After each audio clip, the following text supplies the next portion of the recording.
wciąż można spotkać piękne ślady, a jego atutami są też na pewno 2 jeziora.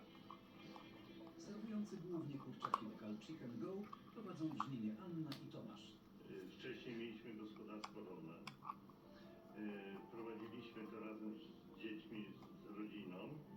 Zginął nam syn tutaj w tym naszym życiu.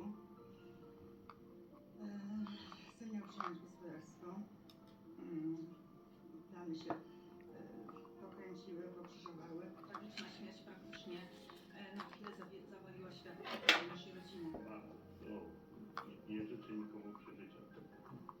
Trzeba było w bardzo szybkim tempie zmienić swój plan na życie. Bardzo im się to źle kojarzyło i tam właściwie zginął mój brat. Po prostu musieli rodzice pomyśleć o czymś innym. To było takie już punkt zwrotny, to małżonka zaczyna takie marzenia, plany, jakieś kalendarze, nieduży bar.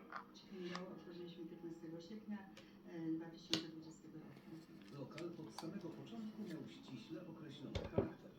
Długo się zastanawialiśmy nad tym menu, które mamy wybrać. No i tak było właśnie na kuchnię amerykańską, czyli kupującego kurczaka.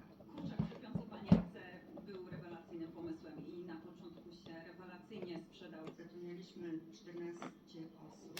No wszystko się tu pięknie działo do czasu pierwszego zamknięcia programu.